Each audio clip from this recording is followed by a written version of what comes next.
Pada pertemuan sebelumnya, kalian telah belajar tentang pertumbuhan dan perkembangan manusia. Kemudian, kalian juga sudah belajar tentang pertumbuhan dan perkembangan pada hewan. Selanjutnya, kita akan belajar tentang pertumbuhan dan perkembangan pada tumbuhan. Tetapi sebelumnya, Ustazah ucapkan Assalamualaikum. Dalam kehidupannya, tumbuhan mengalami pertumbuhan dan perkembangbiakan. Tumbuhan terus mengalami pertumbuhan semasa hidupnya, dari sejak bibit hingga tumbuhan mati. Sedangkan untuk perkembangbiakan pada tumbuhan hanya terjadi ketika tumbuhan telah dewasa. Saat masih kecil, tumbuhan belum dapat berkembang biak. Perkembangbiakan pada tumbuhan terjadi secara alami dan buatan. Perkembangbiakan tersebut adalah sebagai berikut. Perkembangbiakan secara alami adalah perkembangbiakan yang dilakukan oleh tumbuhan itu sendiri.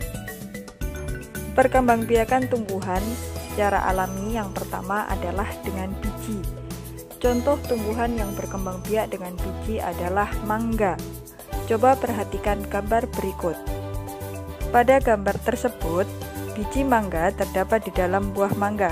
Pada biji terdapat calon tumbuhan baru yang disebut dengan embrio.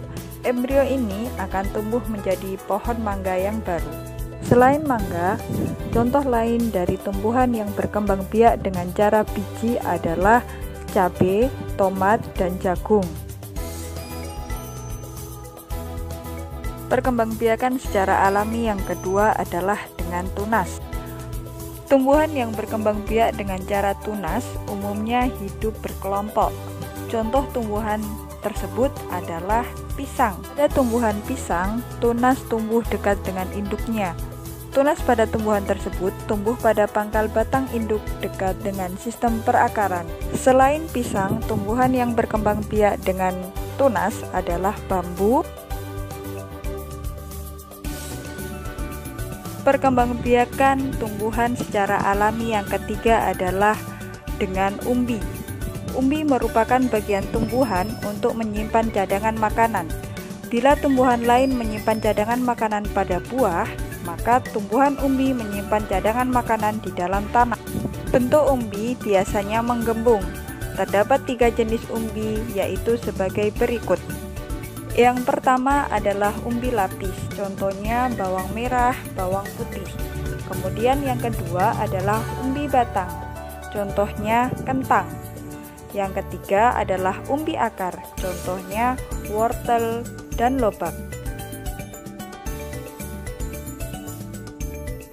Perkembangbiakan secara alami yang terakhir adalah dengan spora. Spora merupakan inti sel yang berubah fungsi menjadi alat berkembang biak. Contoh dari spora adalah suplir. Coba amati gambar berikut. Berikut adalah daun suplir. Di balik daun suplir terdapat bintik-bintik merah. Inilah kotak spora. Di dalamnya terdapat spora berbentuk biji yang hanya dapat dilihat dengan mikroskop. Selain suplir, contoh lain dari spora adalah jamur dan lumut. Untuk mengasah pemahaman kalian, coba kalian buka buku paket kalian halaman 128. Sudah? Oke, kita lanjutkan. Pada halaman 128 terdapat beberapa bentuk daun. Bentuk daun pada tumbuhan itu berbeda-beda. Sekarang kita coba bahas bersama-sama. Gambar yang pertama, ada gambar daun yang menjari. Daun tersebut dimiliki tumbuhan singkong. Cara perkembangbiakan alami singkong adalah dengan umbi, karena singkong termasuk jenis umbi akar. Selanjutnya adalah gambar daun pisang. Nah, daun pisang tersebut cara perkembangbiakan alaminya dengan apa coba? Ya benar, dengan tunas. Gambar yang ketiga adalah tumbuhan suplir. Tadi sudah disimakkan videonya. Tumbuhan suplir itu termasuk cara perkembangbiakan alami dengan spora. Gambar yang terakhir adalah daun dari tumbuhan mangga. Tumbuhan mangga berkembang biak alami dengan cara biji. Ya, benar sekali, dengan cara biji. Oke, selanjutnya anak-anak, silahkan dibuka halaman 137 dan 153. Untuk halaman 137, silahkan dikerjakan bagian ayo berlatih.